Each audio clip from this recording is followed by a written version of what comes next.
తాకట్లో ఉన్న మీ బంగారాన్ని విడిపించి ఆ రోజు ఆన్లైన్ రేటుకి కొంటాం. Sharma gold company. అందరికీ నమస్కారం. Welcome to Suman TV. నేను గీతాంజలి. ఇవాళ మనతో పాటు ఉన్నారు శ్రీ శ్రీ శ్రీ ఆనంద శివకామేశ్వరి సన్నిధానం పీఠాధిపతులు శ్రీ శ్రీ శివకామేశ్వరి ఆనందమయ్య అమ్మతో మాట్లాడదాం.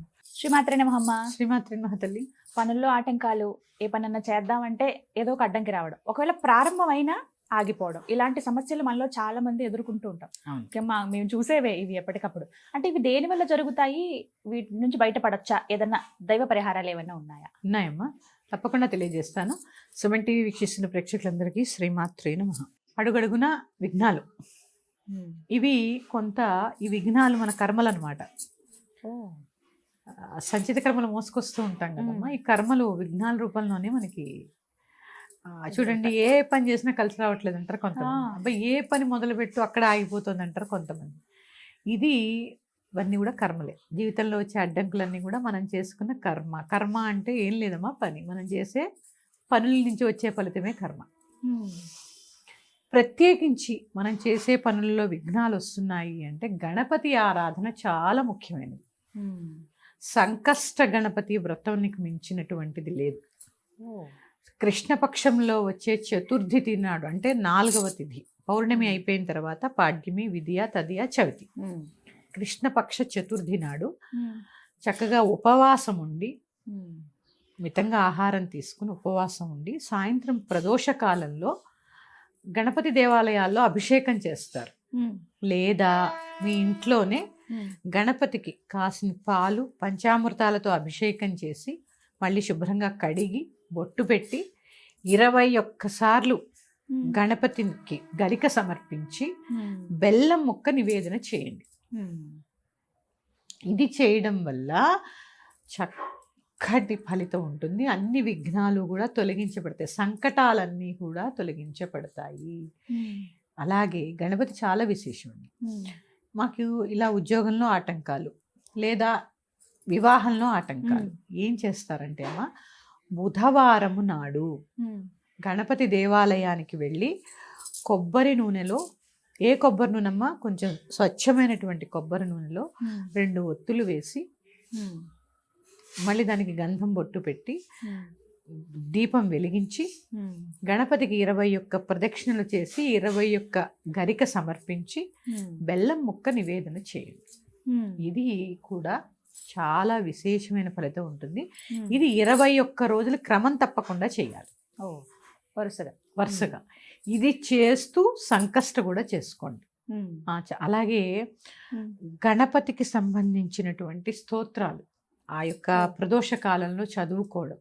గణపతి పంచరత్న స్తోత్రం అని శంకర భగవత్పాదులు రాసినటువంటి స్తోత్రం ఉంటుంది. అది కూడా చదువుకుంటే విశేషమైన ఫలితం ఉంటుంది. గణపతి అన్ని విఘ్నాలని తొలగిస్తాడు. ప్రత్యేకించి చెప్పాలి అంటే సూక్ష్మ శరీరంలో మూలాధార చక్రానికి అధిపతి. ఎప్పుడైతే ఈ మూలాధార చక్రం బ్లాక్ అయి ఉంటుందో ఫినాన్షియల్ ప్రాబ్లమ్స్ వస్తూ ఉంటాయి, లేదా మానసికమైనటువంటి స్థిమితం ఉండకపోవడం. ఇది మూలాధార చక్రానికి సంబంధించినటువంటి ఒక స్థితి. ఈ గణపతిని ఆరాధించడం ద్వారా ఆ మూలాధార చక్రం క్లెన్స్ అయ్యి చక్రంలో కలిగేటటువంటి వైబ్రేషన్స్, ఎప్పుడైతే ఆ మూలాధార చక్రం చక్కగా క్లెన్స్ అవుతుందో ఆర్థికంగా లోటు ఉండదు, అన్ని విఘ్నాలు తొలగిపోతాయి. ఇవన్నీ కూడా ఎందుకమ్మా, ఈ పూజా కార్యక్రమాలు ఎందుకంటే మన సూక్ష్మ శరీరాన్ని శుద్ధి చేయడానికి. ఒక్కొక్క చక్రంలో ఒక్కొక్క బ్లాకేజ్ ఉంటుంది మన కర్మని బట్టి. ఆ కర్మని క్లెన్స్ చేసుకుంటూ ఉండాలి పూజ ద్వారా. ఇలా చేయడం ద్వారా మూలాధార చక్రం శుద్ధి జరిగి ముందు ఆర్థిక ఇబ్బందులు తొలగిపోతాయి. ఆర్థిక ఇబ్బందులు మూలాధార చక్రం మూసుకుపోయి ఉండడం వల్లే ఈ ఆర్థిక ఇబ్బందులు వస్తూ ఉంటాయి. గణపతి ఆరాధనతో మళ్ళీ తీరుతాయి. ఆ తర్వాత ఎవరైనా గురువులు ఉంటే క్షిప్ర గణపతి మంత్రం అని ఉంటుంది, చాలా విశేషం. క్షిప్రం అంటే ఏంటి? వెంటనే, చాలా స్పీడ్, అతి స్పీడ్ అన్నమాట. ఎలా అంటే ఇలా చాలా స్పీడ్ అనమాట. ఆ క్షిప్ర గణపతి మంత్రం తీసుకొని దాన్ని జపం చేయడం ద్వారా, ఆ యొక్క క్షిప్ర గణపతి పూజ చేయడం ద్వారా కూడా విశేషమైనటువంటి ఫలితాలు కలుగుతాయి. ఎటువంటి విఘ్నాలు లేకుండా ముందుకెళ్ళిపోతూ ఉంటాం. ఈ గణపతిని ఆరాధించినప్పుడు ఎడమ వైపు తొండం ఉన్న గణపతిని ఆరాధించండి. అది చాలా విశేషం. ఇప్పుడు ఒక్కొక్క దానికి ఒక్కొక్క సిమ్టమ్ ఉంటుంది. అది ఏంటి అనేది మీరు ఒక్కసారి పాత వీడియో, వినాయక చవితి వీడియో చూస్తే నేను చెప్పాను. అవునమ్మా. చెప్పాను. అందుకని ఆ ఎడమ వైపు ఉన్నటువంటి తొండ ఉన్న గణపతిని చక్కగా పూజ చేసుకుని పానకం, వడపప్పు, లేదా మీకు ఇంకా ఓపిక ఉంటే ఉండ్రాళ్ళు నివేదన చేసుకుంటూ 21 ఉండ్రాళ్ళు గణపతికి నివేదన చేసి చిన్న పిల్లలకి పంచండి.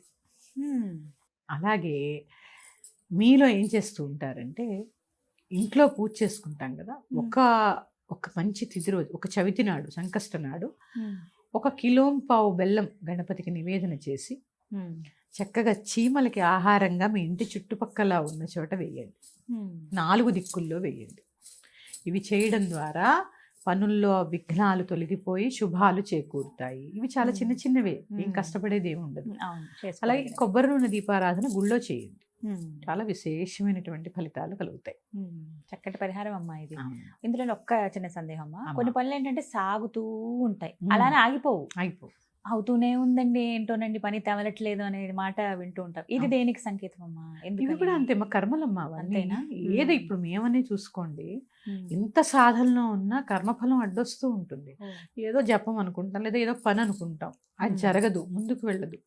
ఏదో కాస్త నాలెడ్జ్ ఉంది కాబట్టి ఆ పూజో క్రియో చేసుకుని ముందుకెళ్ళిపోతూ ఉంటాం.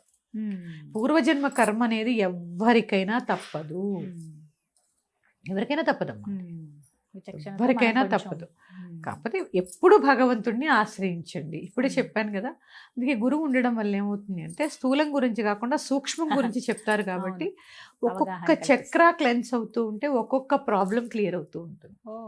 అన్యోన్యమైన దాంపత్యం కానీ, సంతానం కానీ, ఆర్థికంగా కానీ, చదువు కానీ, ఇలా ఒక్కొక్క చక్రంలో బ్లాకేజెస్ ఉండడం వల్ల అది క్లియర్ చేసుకుంటూ వెళుతూ ఉంటే ఆ సమస్య అక్కడ తీరిపోతుంది, ఆ కర్మ తొలగిపోతుంది అనమాట.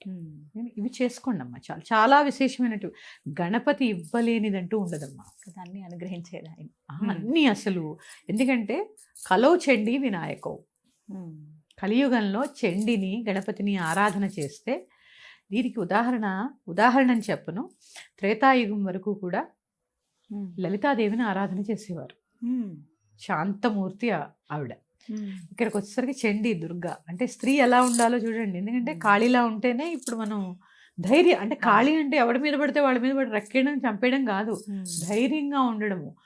ఎవరైనా మన జోలికి వస్తే రాక్షసుడు వచ్చాడు అంటే అంత గట్టిగా పోరాడే స్థితి కలిగి ఉండడం, అంతే తప్ప అక్కర్లేకుండా వెళ్ళి దెబ్బలాడడం కాదు. అందుకని కలౌ చండీ వినాయకో, చండిలా ఉండాలి స్త్రీ ఈ కాలంలో.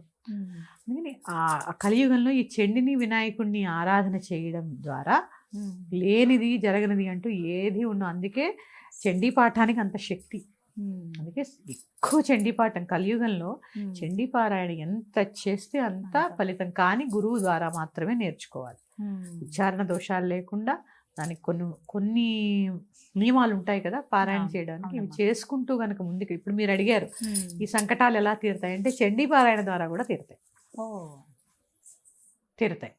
అలాగే సుందరకాండ పారాయణ ద్వారా కూడా దీనికి ఏదో నియమం ఉంటుంది, ఇన్ని రోజులు చేయాలి, ఇలా బ్రహ్మచర్యం చేయాలి, ఇలా నియమం ఉంటుంది. ఇన్ని రోజులు సప్తాహము 16 రోజులు ఇలా పారాయణ చేస్తూ ఉంటారు. అది చేయడం ద్వారా కూడా చక్క విశేషమైనటువంటి ఫలితాలు కలుగుతాయి. గణపతిని ఆరాధిస్తూ ఉండండి అమ్మా, జీవితంలో ఏ ఆటంకాలు ఉండవు. మాకు ఈ సమస్య వచ్చింది అని ఉండదు, ఆ సమయానికి అది తీరిపోతూ ఉంటుంది. కోట్లు బ్యాంక్ బ్యాలెన్స్ అయితే ఉండదు, కానీ ఎక్కడ ఏది ఆగవు, అంత కృప ఉంటుంది, నడుస్తూ ఉంటుంది. ఇది చేసుకోండి అమ్మా, చాలా చక్కగా వివరించారమ్మా. ధన్యవాదాలు. శ్రీమాత్రే నమః.